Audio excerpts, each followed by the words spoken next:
আসসালামু আলাইকুম। আমি ডাক্তার নাজমুল। আজকে আপনাদের সাথে আলোচনা করব একটা গর্ভবতী বিড়াল বাচ্চা প্রসবের সময় ঠিক কী কী জিনিস ফেস করে এবং ওই সময় আপনার ঠিক করণীয় কী, এই বিষয়টা সম্পর্কে আজকে আমরা জানার চেষ্টা করব।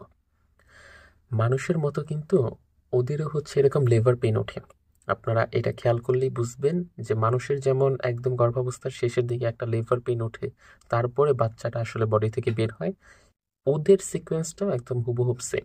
এখন এই সময় আপনার সেরকম কোনো কিন্তু কাজই নেই, মানে আপনি শুধু ওর দিকে একটু খেয়াল রাখবেন, এইটা আপনার প্রধান কাজ। এছাড়া আর অন্য সেরকম কোনো বলতে গেলে কাজই আপনাকে করতে হবে না, পুরো প্রসেসটাই ও করবে। দেখেন, আমি পয়েন্ট আউট করে একদম ধাপে ধাপে আপনাকে বলবো, তখনই আপনি বুঝতে পারবেন যে আপনার করণীয় কি আর ও এই সময় ঠিক কী কী কাজ করবে। হঠাৎ করেই দেখবেন কি ও অনেকটা সময় ধরে যখনই লেবার পেনটা উঠবে ভাব, ওই সময়টা থেকে শুরু করে একটা লম্বা সময় একটা অন্ধকারাচ্ছন্ন চুপচাপ স্থানের দিকে চলে যাবে। এটা হইতে পারে আলমারির পেছনের দিকে, এটা হইতে পারে খাটের নিচে, অথবা আপনি ওই অন্ধকারাচ্ছন্ন কোনো ঘরে যদি ওকে আগেই অভ্যস্ত করে দেন, ওই মেটার্নিটি বক্সটা বানায়, তাহলে দেখবেন সেই বক্সে ও অনেকটা সময় ধরে আসছে, ও আর ওই দিন সারাদিন বের হইতে চাবে না। এইটা ওর প্রথম কাজ। তারপরে কারণ কি ওই সময়টা আপনি যদি একটু থার্মোমিটার দিয়ে ওর টেম্পারেচারটা মাপেন, তখন দেখবেন এটা 98 থেকে 100 ডিগ্রি ফারেনহাইটের মধ্যেই কিন্তু আসছে।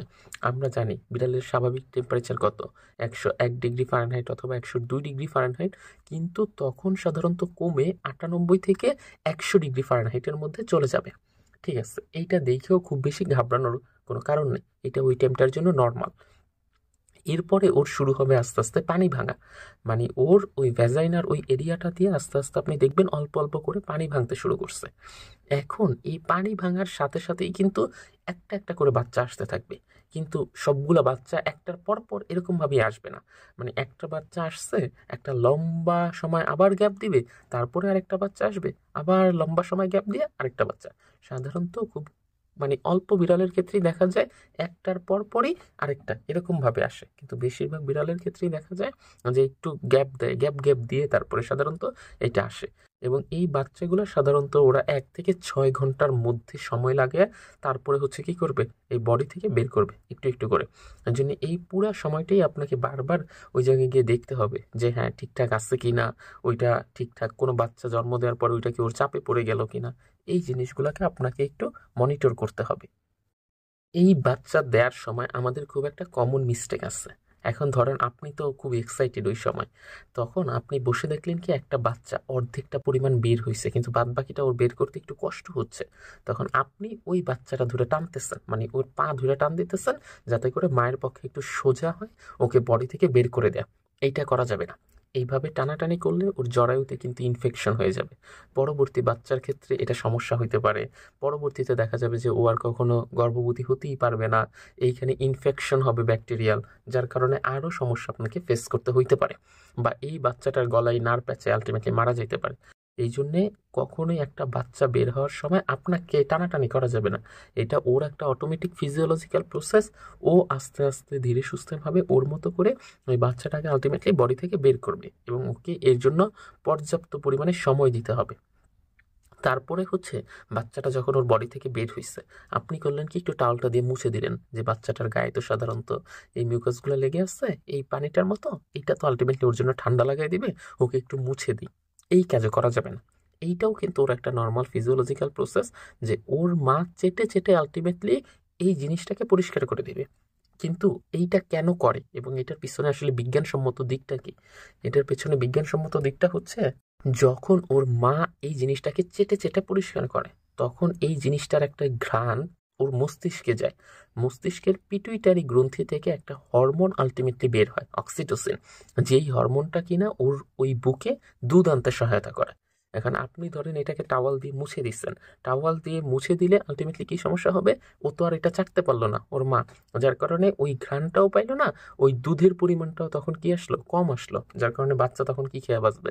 এই জন্য এই কাজ আমরা কখনোই করব না, যে আলটিমেটলি একটা টাওয়াল বা এই জাতীয় শুকনো কাপড় দিয়ে কখনোই ওই বাচ্চার শরীরের ভেজা ওই জিনিসটা মুছে দেওয়া যাবে না। এরপরে ধরুন যে ওর বডি থেকে যে থলেটা বের হবে এবং ওই আম্বিলিকাল কর্ডটা বের হবে, এইটা ও আলটিমেটলি নিজে নিজে করবে এবং ওই জিনিসটা ও নিজেই খেয়ে ফেলবে। এটাও কিন্তু আপনার কিছু করতে হচ্ছে না। আপনি একটা কাজ করতে পারেন, সেটা হচ্ছে ওর পেটে হালকা করে আলতো করে পুশ করতে পারেন, যাতে করে ওর জন্য জিনিসটা সহজ হয়। আলতো আলতো করে ওর পেটে একটু হাত বুলিয়ে দিবেন এবং আস্তে আস্তে ও পুশ করবে। এই জিনিসটাও আপনি করতে পারেন এই জায়গাটা। তারপরে যখন বাচ্চা প্রসব করা হয়ে যাবে তখন তো বাচ্চা দুধ খাবে। আর ওই বাচ্চাগুলা যদি দুধ না খায় তখন আপনি মায়ের দুধের কাছ থেকে একটু নিয়ে দিতে পারেন যে হ্যাঁ তোমরা এখন এটা খাইতে পারো। আর মায়ের সামনে তখন একটা খাবার দিয়ে রাখবেন এই পুরো প্রসেসের সময়। এইটা ঠিক যে ওই সময় তার উপর একটা ধকল যাবে, সে খাইতে চাবে না, কিন্তু যদি তার খাওয়া প্রয়োজন মনে হয় তাহলে সে কিন্তু একটু একটু খেয়ে নিবে। এই জন্য এই পুরোটা সময় তার সামনে একটা খাবারের বাটিতে একটু খাবার দিয়ে রাখবেন এবং সে পছন্দ করে এমন খাবারটাই দিবেন। ওই সময় নতুন অন্য কোনো খাবার বা এক্সপেরিমেন্টাল ফুড এগুলো একটাও দেওয়ার দরকার নেই। সে পছন্দ করে, আপনি তো জানেন সে আসলে কোন খাবারটা পছন্দ করে। সে পছন্দ করে এরকম একটা খাবার তার সামনে দিয়ে রাখবেন এবং তার যদি ভালো লাগে তাহলে সে খাবে, আর না হলে খাবে না। এবার আসুন কখন আপনার ঠিক কাজগুলো যুক্ত হবে, মানে আপনাকে কখন কাজ করতে হবে। ক্যাট ধরেন যে ওই জিনিসটাকে চাইটা দিল না, এরকম বিদেশি জাতের অনেক বিড়ালই আছে। দেশিগুলোতে সাধারণত এত ঝক্কি ঝামেলা হয় না, ওরা চাইতেই পরিষ্কার করে দেয়, ওরা আম্বিলিক্যাল কর্ড পুরোটা খেয়ে নেয়, এই সিকোয়েন্সের এই ঝামেলাগুলো হয় না। কিন্তু বিদেশি জাতের বিড়ালগুলো দেখা যায় যে আলটিমেটলি যখন এই গর্ভাবস্থার এই টাইমটা পার করছে, তারপরে ও আর ওর বাচ্চার কাছে সেরকম আসতে চায় না, বা বাচ্চার কাছের ওই জিনিসটা যে মিউকাসের মতো বাচ্চার শরীরে লেগে আছে এটা চেটে পরিষ্কার করে দেয় না, নাভিটা পর্যন্ত আলটিমেটলি কাটে না। এই জন্য সাধারণত তখন আপনি কি করবেন, বাচ্চার শরীরের ওই মিউকাসটাকে তখন একটা পরিষ্কার শুকনো কাপড় দিয়ে মুছে দিবেন এবং বাচ্চার যে নাভিটা আছে সেটা একটা নতুন কেচি দিয়ে কেটে হেক্সাসোল দিয়ে ওই জায়গাটা একটু পরিষ্কার করে দিবেন। না হলে আবার আরেক ঝামেলা ফেস করতে হবে, নেভাল ইনফেকশন। এই নেভাল ইনফেকশনের জন্য তখন দৌড়াদৌড়ি করতে হবে। তার জন্য নতুন একটা পরিষ্কার ব্লেড অথবা একটা কাঁচি দিয়ে কেটে ওই জায়গাটা হেক্সাসোল দিয়ে একটু হালকা করে মুছে দিবেন। এইটা হচ্ছে যখন ওই কাজগুলো নিজের থেকে করবে না তখন আলটিমেটলি এই কাজগুলো আপনাকে করতে হবে। আর এই পুরা প্রসেসে আপনি ওর পাশে থাকবেন, দেখবেন যে ও প্রচণ্ড পরিমাণে হাঁপাইতেছে, তারপরে ওর প্রচণ্ড পরিমাণে পানির পিপাসা লাগছে। এই জিনিসগুলো আপনি একটু সাপোর্টিভ হওয়ার চেষ্টা করবেন, মানে ওর যখন পানির পিপাসা লাগছে আপনি ওকে পানি দিবেন। ও যখন দেখবেন খুব বেশি পরিমাণে হাঁপাচ্ছে তখন আপনি ওর শরীরের উপর আলতো করে একটু হাত বুলিয়ে দিবেন। এতে করে ও একটা মেন্টাল সাপোর্ট পাবে যে না আমার পাশে কেউ একজন আছে। কিন্তু ওকে ওর ওই লেবার পেইনের সিকোয়েন্সে বা ডেলিভারির প্রসেসে কোনোভাবেই আপনার জড়ানো যাবে না প্রাইমারি স্টেজে। কিন্তু যখন দেখবেন যে হ্যাঁ ও কিছু করতেছে না তখনই শুধুমাত্র আপনি জড়াবেন। এতক্ষণ যে প্রসেস বললাম এটা তো বুঝতেই পারছেন, এটা নর্মাল ডেলিভারি কেসের ক্ষেত্রে। কিন্তু যদি আপনি বুঝতে পারেন যে ওর নর্মাল ডেলিভারি হবে না, আর এটা তো আপনি ওকে চেক আপ যখন করাবেন, বললাম না মোট হচ্ছে 9 মাস। 9 মাস হচ্ছে ওর এই গর্ভাবস্থার টাইম, এর মধ্যে তো আপনি ওকে 2বার করাবেন, চেক আপ করাবেন। এখন এই 2বার চেক আপের সময়ই এটা আপনাকে বলে দিবে যে এটা কি নর্মাল ডেলিভারি হওয়ার প্রসেসে আছে নাকি এটা সি সেকশন করতে হবে। যদি নর্মাল ডেলিভারি হওয়ার প্রসেসে না থাকে তাহলে আবার ভিন্ন উপায়, এটা ভেটের সাথে আগেই কথা বলতে হবে। ভেটের সাথে আগেই কথা বলে তারপর ওই সি সেকশনের ডেট নিয়ে রাখতে হবে। সে সময় সুযোগ মতো একটা লাস্ট চেক আপ করবে, চেক আপ করে দেখবে যে কখন ঠিক সি সেকশন করলে ভালো হবে। তো এইটা আসলে ভেটের সাথে পুরোটাই পরামর্শ করলে সেই আপনাকে বলে দিবে। তো এই ছিল আমাদের আজকের ভিডিও। আশা করি ভিডিওটি আপনাদের সবারই ভালো লেগেছে। ধন্যবাদ সবাইকে।